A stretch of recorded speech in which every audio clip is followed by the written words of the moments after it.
Assalamualaikum warahmatullahi wabarakatuh dan selamat siang Bapak atau Ibu dan rekan-rekan sekalian. Pada kesempatan kali ini kami akan menjelaskan pengelolaan hama terpadu.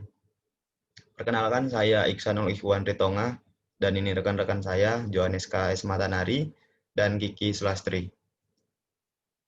Pengendalian hama terpadu atau bisa kita sebut juga pengendalian yang efektif dan efisiensi serta berwawasan lingkungan, menggunakan semua teknik yang sesuai dan kompatibel. Konsep dasar PHT ini menggunakan pengetahuan tentang biologi, perilaku, dan ekologi hama untuk menerapkan serangkaian taktik sepanjang tahun secara terpadu yang menekankan dan mengurangi populasi hama.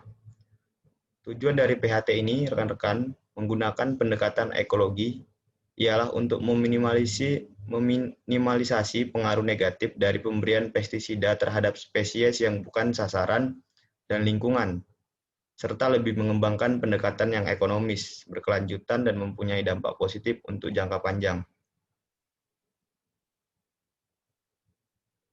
Pengendalian hama terpadu memiliki dua pengertian. Yang pertama IPC dan IPM. Kedua, istilah ini memiliki pengertian yang sama, namun pada dasarnya untuk pengertiannya ada sedikit perbedaan. Pada IPM terdapat kata pengelolaan yang merupakan kegiatan jangka panjang yang bertujuan untuk pencegahan kerusakan tanaman yang ditimbulkan oleh hama, yang manajemennya lebih difokuskan untuk menjaga populasi hama tetap rendah. Sedangkan pada IPC terdapat kata pengendalian diartikan sebagai kegiatan jangka pendek yang fokusnya lebih kepada mematikan hama. Pengelolaan hama terpadu merupakan program pengelolaan pertanian secara terpadu dengan memperhatikan ada 3 aspek di sini: ekologi, ekonomi, dan budaya. Selanjutnya, menciptakan suatu sistem pertanian yang berkelanjutan dengan menekan terjadinya pencemaran terhadap lingkungan oleh pestisida dan kerusakan lingkungan secara umum dengan memanfaatkan berbagai teknik pengendalian yang layak. Adapun teknik pengendalian yang layak itu yaitu kultural, mekanik, fisik, dan hayati. Selanjutnya akan dijelaskan oleh rekan saya.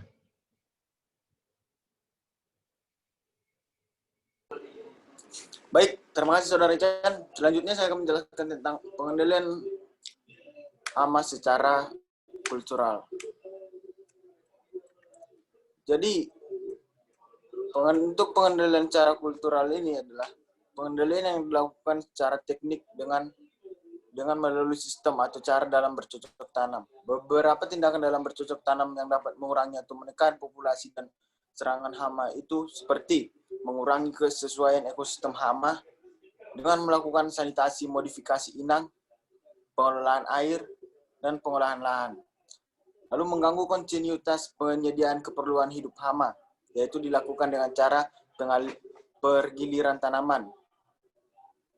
Lalu pengalihan populasi hama, menjauhi pertanaman, misalnya dengan menanam tanaman perangkap.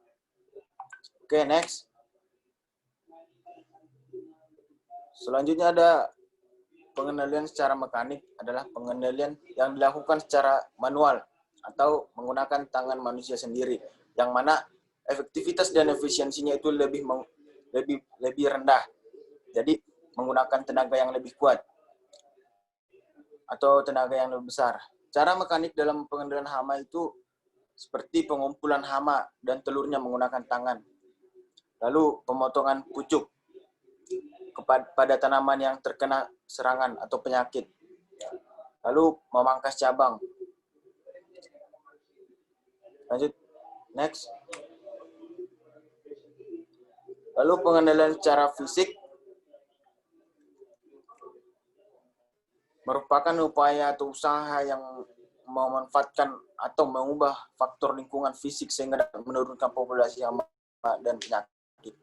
Tindakan pengendalian hama secara fisik dapat dilakukan dengan beberapa cara, seperti pemanasan, pembakaran, pendinginan, pembasahan, pengeringan lampu perangkap, radiasi sinar inframerah, gelombang suara, dan penghalang atau pagar. Lanjut. Lalu pengendalian secara hayati adalah pengendalian hama atau penyakit dengan memanfaatkan agen hayati atau musuh alami, yaitu seperti predator, parasitoid, maupun patogen hama. Contohnya seperti predator itu menggunakan binatang atau ukurannya yang lebih besar sebagai pemangsa yang memakan binatang yang lebih kecil ukurannya sebagai makanannya. Contohnya ya seperti ular sebagai predator hama tikus di lahan perpadian. Kemudian parasitoid atau binatang yang hidup atau di dalam tubuh binatang lain yang lebih besar yang menjadi inangnya. Lalu patogen hama atau mikroorganisme penyebab penyakit organisme hama seperti nematoda, protozoa, bakteri, dan virus. Oke, lanjut.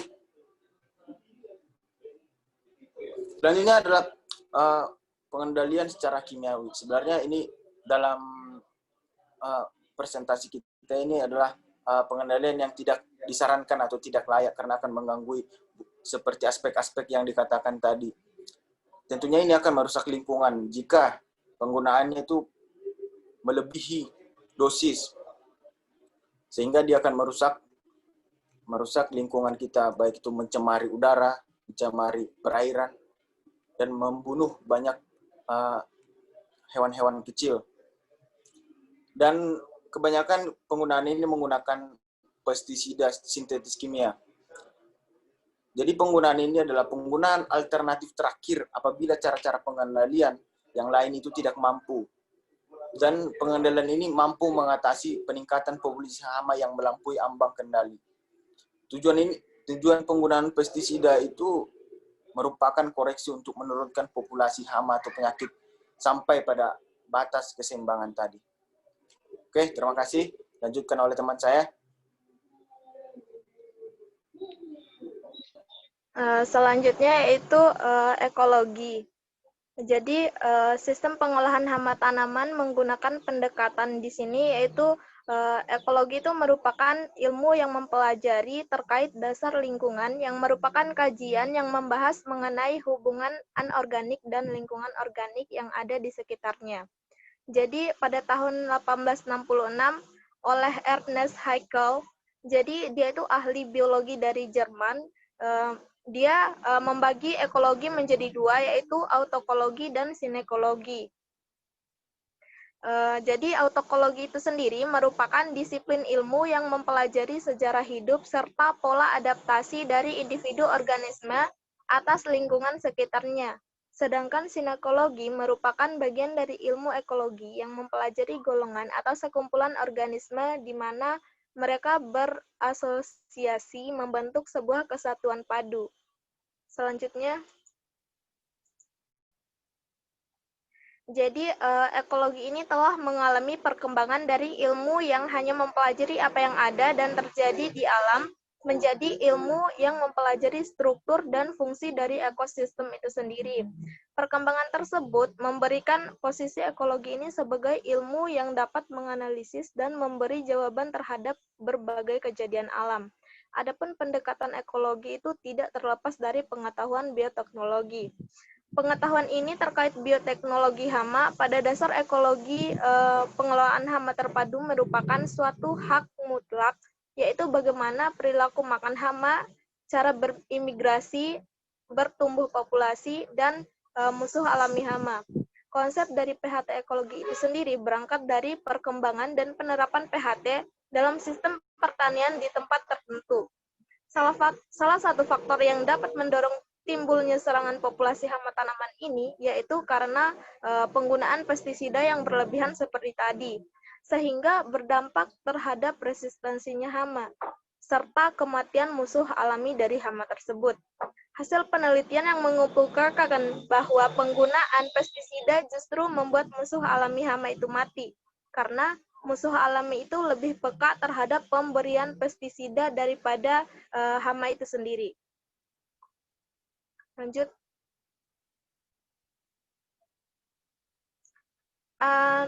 Adapun ekologi juga itu dikenal sebagai ilmu yang mempelajari hubungan timbal balik antara tanaman dengan lingkungannya, seperti air, tanah, serta unsur hara. Prinsip-prinsip dari ekologi itu sendiri, yang pertama ada interaksi. Jadi interaksi itu merupakan kehidupan dalam ekosistem saling terkait satu sama lainnya karena adanya interaksi. Karena pada dasarnya ekologi itu merupakan hubungan timbal balik antara makhluk hidup yang satu dengan makhluk hidup yang lainnya. Yang kedua itu saling bergantung, yaitu setiap ekosistem yang ada di alam mempunyai fungsi tersendiri. Dengan kata lain, tidak ada ekosistem yang ada di alam yang tidak mempunyai fungsi atau kegunaannya. Lanjut. Yang ketiga ada keanekaragaman. Jadi keanekaragaman ini merupakan jejaring kehidupan dalam ekosistem akan lebih tumbuh berkembang karena komponen alam diversitas atau beraneka ragam. Jadi keanekaragaman ini tuh juga merupakan faktor yang membuat semakin stabilnya ekosistem. Yang keempat itu ada keharmonisan, yaitu komponen sumber daya alam terbarukan memiliki ambang batas yang tidak boleh dilewati. Artinya, sumber daya alam ini memiliki ambang batas dalam menampung dan menyerap limbah dan pencemaran. Yang selanjutnya itu kemampuan berlanjut. Jadi, kemampuan berlanjut ini yaitu dalam sebuah kehidupan ekosistem sejatinya telah terus berputar dan berlanjut tanpa hentinya. Hal tersebut merupakan siklus dari kehidupan. Nah, jadi ekologi juga itu tidak terlepas dari ekosistem. Jadi nilai konsep ekosistem ditekankan pada interaksi semua faktor di suatu lingkungan yang mendorong kita untuk melihat lebih jauh mengenai studi terhadap aspek aktivitas biologi guna menganalisa mengenai perubahan dari populasi. Jadi populasi secara konstan itu dapat beradaptasi terhadap perubahan secara biotik dan juga perubahan secara abiotik. Lanjut.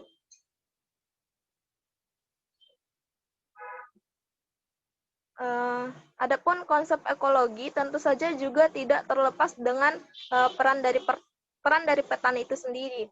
Yang pertama ada aktivitas petani dalam bertani menurut pandangan konsep ekologis antara lain. Yang pertama itu ada persiapan dan perlakuan tanah sebagai pengganti proses pengembangan tanah secara alami. Yang kedua ada aplikasi pemupukan sebagai pengganti siklus mineral yang terjadi secara alami. Yang ketiga adalah pengendalian gulma secara mekanis sebagai pengganti peristiwa kompetisi dan pengusiran yang terjadi secara alami. Yang keempat ada persiapan dan perlakuan tanah sebagai pengganti proses pembangunan tanah secara alami. Yang kelima ada aplikasi insektisida dan yang keenam ada pengembangan varietas tahan hama dan penyakit sebagai pengganti peristiwa seleksi alam.